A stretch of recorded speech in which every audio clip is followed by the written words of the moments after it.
Peachy T.O. reading George Orwell's 1984.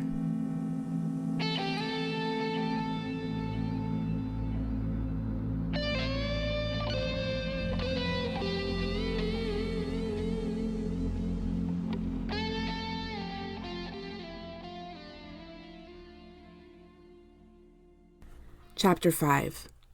In the low-ceilinged canteen deep underground, the lunch queue jerked slowly forward. The room was already very full and deafeningly noisy. From the grill at the counter, the steam of stew came pouring forth, with a sour metallic smell which did not quite overcome the fumes of Victory gin. On the far side of the room there was a small bar, a mere hole in the wall, where gin could be bought at 10 cents the large nip. "Just the man I was looking for," said a voice at Winston's back. He turned around. It was his friend Syme, who worked in the research department. Perhaps friend was not exactly the right word. You did not have friends nowadays, you had comrades. But there were some comrades whose society was pleasanter than that of others. Syme was a philologist, a specialist in Newspeak. Indeed, he was one of the enormous team of experts now engaged in compiling the 11th edition of the Newspeak dictionary. He was a tiny creature, smaller than Winston, with dark hair and large, protuberant eyes, at once mournful and derisive, which seemed to search your face closely while he was speaking to you. "I wanted to ask you whether you'd got any razor blades," he said. "Not one," said Winston with a sort of guilty haste. "I've tried all over the place. They don't exist any longer." Everyone kept asking you for razor blades. Actually, he had 2 unused ones which he was hoarding up. There'd been a famine of them for months past. At any given moment there was some necessary article which the party shops were unable to supply. Sometimes it was buttons, sometimes it was darning wool, sometimes it was shoelaces. At present it was razor blades. You could only get hold of them, if at all, by scrounging more or less furtively on the free market. "I've been using the same blade for 6 weeks, he added untruthfully. The queue gave another jerk forward. As they halted, he turned and faced Syme again. Each of them took a greasy metal tray from a pile at the edge of the counter. "Did you go and see the prisoners hanged yesterday?" said Syme. "I was working," said Winston indifferently. "I shall see it on the flicks, I suppose." "A very inadequate substitute," said Syme. His mocking eyes roved over Winston's face. "I know you," the eyes seemed to say. "I see through you. I know very well why you didn't go to see those prisoners hanged." In an intellectual way, Syme was venomously orthodox. He would talk with a disagreeable gloating satisfaction of helicopter raids on enemy villages, the trials and confessions of thought criminals, the executions in the cellars of the Ministry of Love. Talking to him was largely a matter of getting him away from such subjects and entangling him, if possible, in the technicalities of Newspeak, on which he was authoritative and interesting. Winston turned his head a little aside to avoid the scrutiny of the large dark eyes. "It was a good hanging," said Syme reminiscently. "I think it spoils it when they tie their feet together. I like to see them kicking, and above all, at the end, the tongue sticking right out, and blue. A quite bright blue. That's the detail that appeals to me." "Next place!" yelled the white-aproned prole with the ladle. Winston and Syme pushed their trays beneath the grill. Onto each was dumped swiftly the regulation lunch, a metal pannikin of pinkish-gray stew, a hunk of bread, a cube of cheese, a mug of milkless Victory coffee, and 1 saccharine tablet. "There's a table over there, under that telescreen," said Syme. "Let's pick up a gin on the way." The gin was served out to them in handleless china mugs. They threaded their way across the crowded room and unpacked their trays onto the metal-top table, on one corner of which someone had left a pool of stew, a filthy liquid mess that had the appearance of vomit. Winston took up his mug of gin, paused for an instant to collect his nerve, and gulped the oily-tasting stuff down. When he had winked the tears out of his eyes, he suddenly discovered that he was hungry. He began swallowing spoonfuls of the stew, which, in among its general sloppiness, had cubes of spongy pinkish stuff, which was probably a preparation of meat. Neither of them spoke again till they had emptied their pannikins. From the table at Winston's left, a little behind his back, someone was talking rapidly and continuously, a harsh gabble, almost like the quacking of a duck, which pierced the general uproar of the room. "How's the dictionary getting on?" said Winston, raising his voice to overcome the noise. "Slowly," said Syme. "I'm on the adjectives. It's fascinating." He had brightened up immediately at the mention of Newspeak. He pushed his pannikin aside, took up his hunk of bread in one delicate hand and his cheese in the other, and leaned across the table so as to be able to speak without shouting. "The 11th edition is the definitive edition," he said. "We're getting the language into its final shape, the shape it's going to have when nobody speaks anything else. When we've finished with it, people like you will have to learn it all over again. You think I dare say that our chief job is inventing new words, but not a bit of it. We're destroying words. Scores of them, hundreds of them, every day. We're cutting the language down to the bone. The 11th edition won't contain a single word that will become obsolete before the year 2050. He bit hungrily into his bread and swallowed a couple of mouthfuls, then continued speaking, with a sort of pedant's passion. His thin, dark face had become animated. His eyes had lost their mocking expression and grown almost dreamy. "It's a beautiful thing, the destruction of words. Of course, the great wastage is in the verbs and adjectives, but there are hundreds of nouns that can be got rid of as well. It isn't only the synonyms. There are also the antonyms. After all, what justification is there for a word which is simply the opposite of some other word? A word contains its opposite in itself. Take good, for instance. If you have a word like good, what need is there for a word like bad? Ungood will do just as well, better, because it's an exact opposite, which the other is not. Or again, if you want a stronger version of good, what sense is there in having a whole string of vague, useless words like excellent and splendid, and all the rest of them? Plus good covers the meaning. Or double plus good if you want something stronger still. Of course, we use those forms already, but in the final version of Newspeak, there'll be nothing else. In the end, the whole notion of goodness and badness will be covered by only 6 words. In reality, only 1 word. Don't you see the beauty of that, Winston? It was BB's idea originally, of course," he added as an afterthought.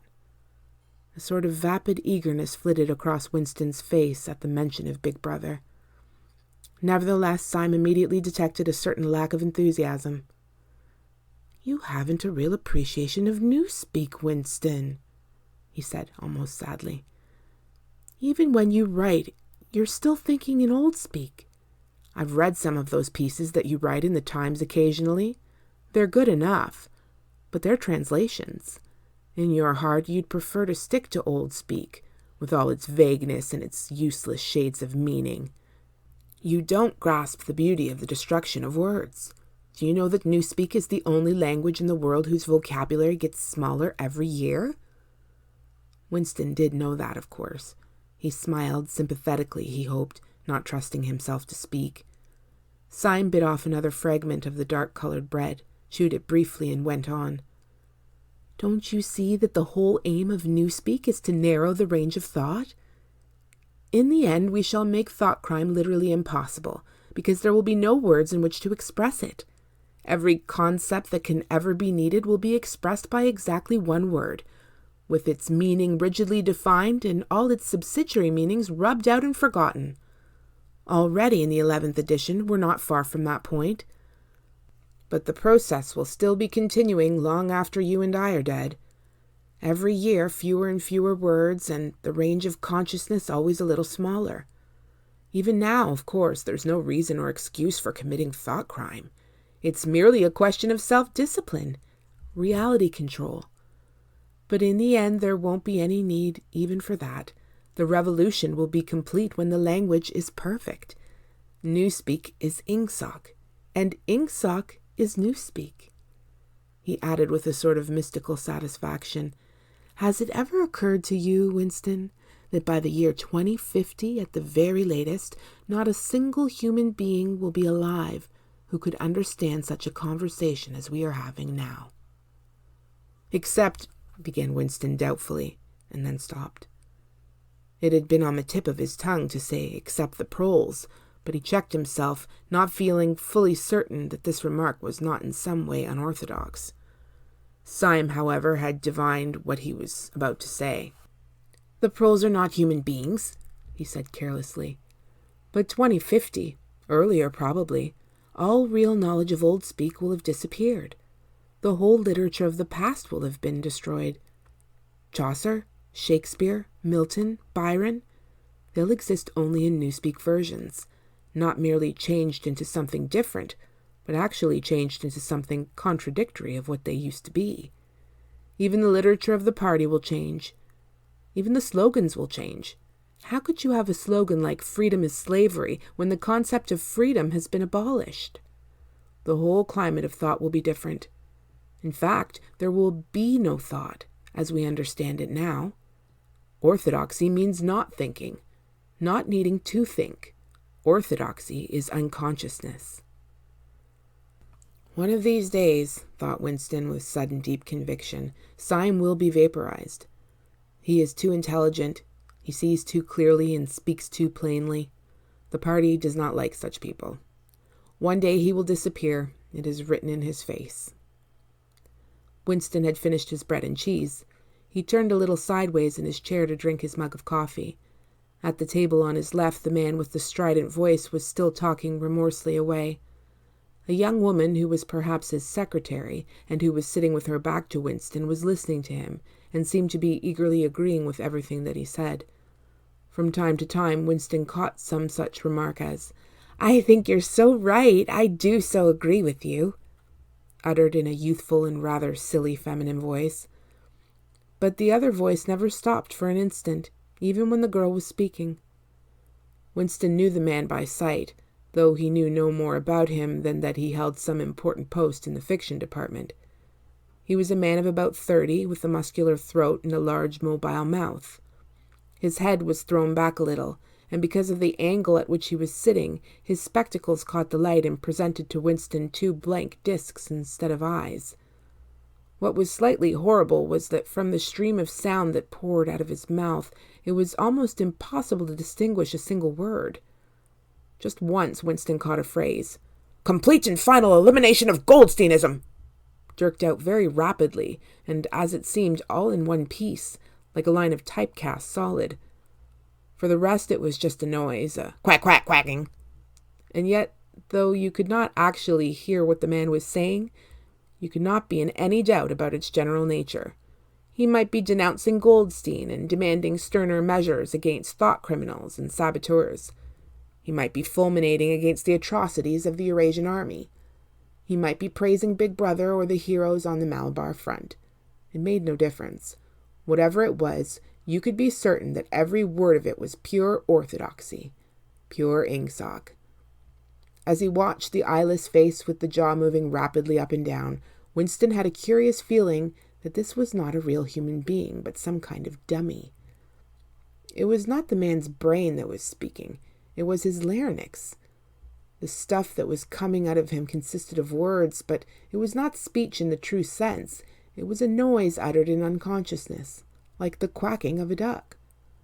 Syme had fallen silent for a moment, and with the handle of his spoon was tracing patterns in the puddle of stew. The voice from the other table quacked rapidly on, easily audible in spite of the surrounding din. "There is a word in Newspeak," said Syme. "I don't know whether you know it. Duck-speak? To quack, like a duck. It is one of those interesting words that have two contradictory meanings. Applied to an opponent, it is abuse. Applied to someone you agree with, it is praise." Unquestionably, Syme will be vaporized, Winston thought again. He thought it with a kind of sadness, although well knowing that Syme despised him and slightly disliked him, and was fully capable of denouncing him as a thought criminal if he saw any reason for doing so. There was something subtly wrong with Syme. There was something that he lacked: discretion, aloofness, a sort of saving stupidity. You could not say that he was unorthodox. He believed in the principles of ingsoc. He venerated Big Brother. He rejoiced over victories. He hated heretics, not merely with sincerity, but with a sort of restless zeal. an up-to-datedness of information which the ordinary party member did not approach. Yet a faint air of disreputability always clung to him. He said things that would have been better unsaid. He had read too many books. He frequented the Chestnut Tree Cafe, haunt of painters and musicians. There was no law, not even an unwritten law, against frequenting the Chestnut Tree Cafe, yet the place was somehow ill-omened. The old, discredited leaders of the party had been used to gather there before they were finally purged. Goldstein himself, it was said, had sometimes been seen there years and decades ago. Syme's fate was not difficult to foresee, and yet it was a fact that if Syme grasped even for 3 seconds the nature of his, Winston's, secret opinions, he would betray him instantly to the thought police. So would anybody else, for that matter. But Syme more than most. Zeal was not enough. Orthodoxy was unconsciousness. Syme looked up. "Here comes Parsons," he said. Something in the tone of his voice seemed to add, "that bloody fool." Parsons, Winston's fellow tenant at Victory Mansions, was in fact threading his way across the room, a tubby, middle-sized man with fair hair and a frog-like face. At 35, he was already putting on rolls of fat at neck and waistline, but his movements were brisk and boyish. His whole appearance was that of a little boy grown large. So much so that although he was wearing the regulation overalls, it was almost impossible not to think of him as being dressed in the blue shorts, grey shirt, and red neckerchief of the spies. In visualizing him, one saw always a picture of dimpled knees and sleeves rolled back from pudgy forearms. Parsons did indeed invariably revert to shorts when a community hike or any other physical activity gave him an excuse for doing so. He greeted them both with a cheery, "Hello, hello," and sat down at the table, giving off an intense smell of sweat. Beads of moisture stood out all over his pink face. His powers of sweating were extraordinary. At the community center, you could always tell when he had been playing table tennis by the dampness of the bat handle. Syme had produced a strip of paper on which there was a long column of words and was studying it with an ink pencil between his fingers. "Look at him working away in the lunch hour," said Parsons, nudging Winston. "Keenness, eh? What's that you've got there, old boy? Something a bit too brainy for me, I expect. Smith, old boy, I'll tell you why I'm chasing you. It's that sub you forgot to give me." "Which sub is that?" said Winston, automatically feeling for money. About a quarter of one's salary had to be earmarked for voluntary subscriptions, which were so numerous that it was difficult to keep track of them. "For Hate Week, you know, the House by House Fund. I'm treasurer for our blog. We're making an all-out effort. Going to put on a tremendous show. I tell you, it won't be my fault if old Victory Mansions doesn't have the biggest outfit of flags in the whole street. $2 you promised me." Winston found and handed over 2 creased and filthy notes, which Parsons entered in a small notebook in the neat handwriting of the illiterate. "By the way, old boy," he said, "I hear that little beggar of mine let fly at you with his catapult yesterday. I gave him a good dressing down for it. In fact, I told him I'd take the catapult away if he does it again." "I think he was a little upset at not going to the execution," said Winston. "Ah, well, what I mean to say shows the right spirit, doesn't it? Mischievous little beggars they are, both of them, but talk about keenness. All they think about is the spies and the war, of course. Do you know what that little girl of mine did last Saturday when her troop was on a hike out Berkhamsted way? She got 2 other girls to go with her, slipped off from the hike, and spent the whole afternoon following a strange man. They kept on his tail for 2 hours, right through the woods, and then, when they got into Amersham, handed him over to the patrols." "What did they do that for?" said Winston, somewhat taken aback. Parsons went on triumphantly. "My kid made sure he was some kind of enemy agent. Might have been dropped by parachute, for instance. But here's the point, old boy. What do you think put her on to him in the first place? She spotted he was wearing a funny kind of shoes. Said she'd never seen anyone wearing shoes like that before, so the chances were he was a foreigner. Pretty smart for a nipper of 7, eh?" "What happened to the man?" said Winston. That I couldn't say, of course. But I wouldn't be altogether surprised if... Parsons made the motion of aiming a rifle and clicked his tongue for the explosion. Good, said Syme abstractedly, without looking up from his strip of paper. Of course we can't afford to take chances, agreed Winston dutifully. What I mean to say, there's a war on, said Parsons. As though in confirmation of this, a trumpet call floated from the telescreen just above their heads. However, it was not the proclamation of a military victory this time, but merely an announcement from the Ministry of Plenty. "Comrades!" cried an eager, youthful voice. "Attention, comrades! We have glorious news for you. We have won the battle for production. Returns now completed of the output of all the classes of consumption goods show that the standard of living has risen by no less than 20% over the past year. All over Oceania this morning there were irrepressible spontaneous demonstrations when workers marched out of factories and offices and paraded through the streets with banners voicing their gratitude to Big Brother for the new, happy life which his wise leadership has bestowed upon us. Here are some of the completed figures. Foodstuffs." The phrase "our new happy life" recurred several times. It had been a favorite of late with the Ministry of Plenty. Parsons, his attention caught by the trumpet call, sat listening with a sort of gaping solemnity, a sort of edified boredom. He could not follow the figures, but he was aware that they were in some way a cause for satisfaction. He had lugged out a huge and filthy pipe, which was already half full of charred tobacco. With the tobacco ration at 100 grams a week, it was seldom possible to fill a pipe up to the top. Winston was smoking a victory cigarette, which he held carefully horizontal. The new ration did not start till tomorrow, and he had only 4 cigarettes left. For the moment he had shut his ears to the remoter noises and was listening to the stuff that streamed out of the telescreen. It appeared that there had even been demonstrations to thank Big Brother for raising the chocolate ration to 20 grams a week. And only yesterday, he reflected, it had been announced that the ration was to be reduced to 20 grams a week. Was it possible that they could swallow that after only 24 hours? Yes, they swallowed it. Parsons swallowed it easily, with the stupidity of an animal. The eyeless creature at the other table swallowed it fanatically, passionately, with the furious desire to track down, denounce, and vaporize anyone who should suggest that last week the ration had been 30 grams. Syme, too, in some more complex way, involving doublethink, Syme swallowed it. Was he then alone in the possession of a memory? The fabulous statistics continued to pour out of the telescreen.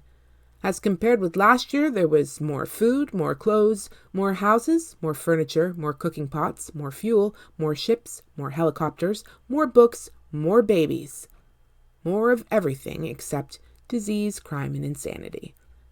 Year by year and minute by minute, everybody and everything was whizzing rapidly upwards. As Syme had done earlier, Winston had taken up his spoon and was dabbling in the pale-colored gravy that dribbled across the table, drawing a long streak of it out into a pattern. He meditated resentfully on the physical texture of life. Had it always been like this? Had food always tasted like this? He looked round the canteen, a low-ceilinged, crowded room, its walls grimy from the contact of innumerable bodies.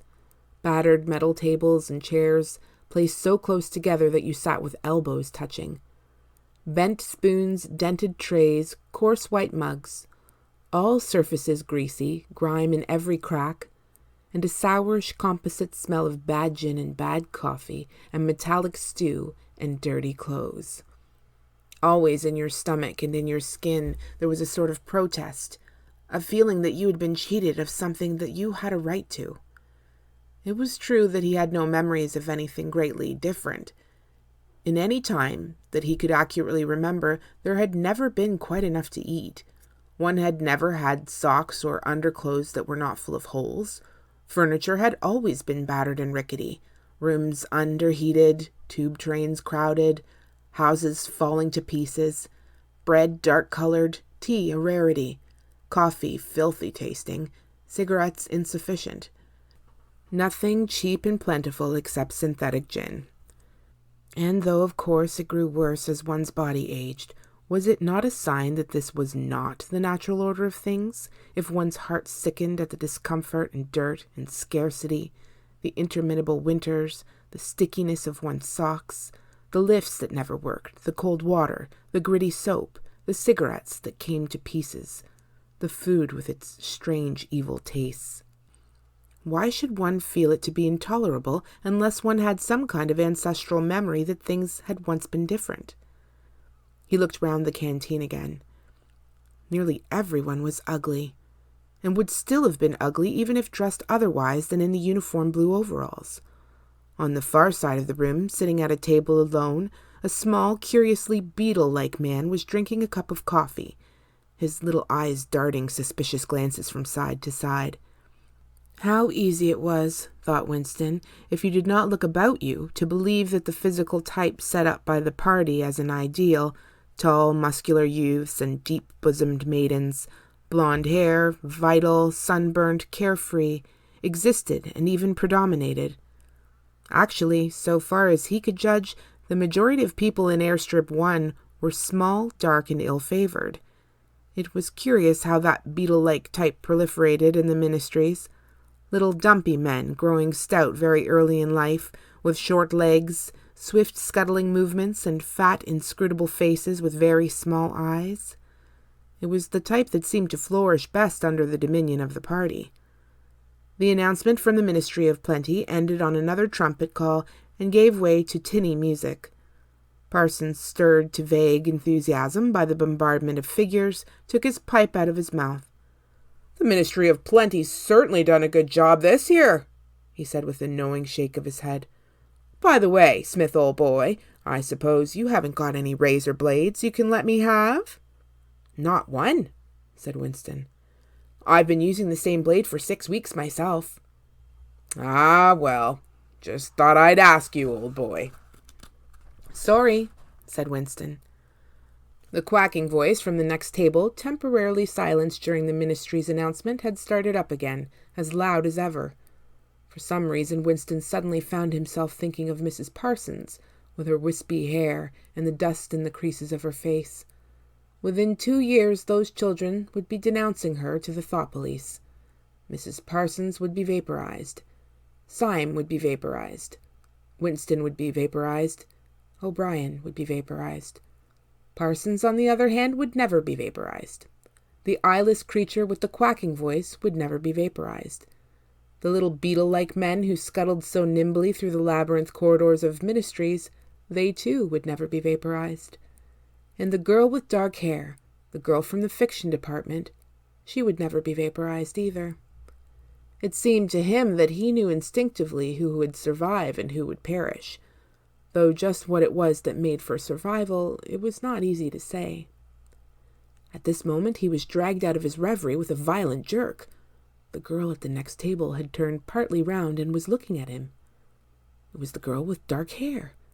She was looking at him in a sidelong way, but with curious intensity. The instant that she caught his eye, she looked away again. The sweat started out on Winston's backbone. A horrible pang of terror went through him. It was gone almost at once, but had left a sort of nagging uneasiness behind. Why was she watching him? Why did she keep following him about? Unfortunately, he could not remember whether she had already been at that table when he arrived or had come there afterwards. But yesterday, at any rate, during the 2 minutes' hate, she had sat immediately behind him when there was no apparent need to do so. Quite likely her real object had been to listen to him and make sure whether he was shouting loudly enough. His earlier thought returned to him. Probably she was not actually a member of the thought police, but then it was precisely the amateur spy who was the greatest danger of all. He did not know how long she had been looking at him, but perhaps for as much as 5 minutes, and it was possible that his features had not been perfectly under control. It was terribly dangerous to let your thoughts wander when you were in any public place or within range of a telescreen. The smallest thing could give you away. A nervous tic, an unconscious look of anxiety, a habit of muttering to yourself. Anything that carried with it the suggestion of abnormality, of having something to hide. In any case, to wear an improper expression on your face, to look incredulous when a victory was announced, for example, was itself a punishable offense. There was even a word for it in Newspeak. Face crime, it was called. The girl had turned her back on him again. Perhaps, after all, she was not really following him about. Perhaps it was coincidence that she had sat so close to him 2 days running. His cigarette had gone out, and he laid it carefully on the edge of the table. He would finish smoking it after work, if he could keep the tobacco in it. Quite likely the person at the next table was a spy of the thought police, and quite likely he would be in the cellars of the Ministry of Love within 3 days. But a cigarette end was not to be wasted. Syme had folded up his strip of paper and stowed it away in his pocket. Parsons had begun talking again. "Did I ever tell you, old boy," he said, chuckling round the stem of his pipe, "about the time when those 2 nippers of mine set fire to the old market woman's skirt because they saw her wrapping up sausages in a poster of BB? Sneaked up behind her and set fire to it with a box of matches. Burned her quite badly, I believe. Little beggars, eh? But keen as mustard. That's a first-rate training they give them in the spies nowadays.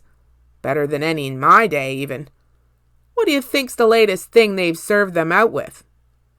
Ear trumpets, for listening through keyholes. My little girl brought one home the other night, tried it out on our sitting-room door, and reckoned she could hear twice as much as with her ear to the hole. Of course, it's only a toy, mind you. Still, gives 'em the right idea, eh?"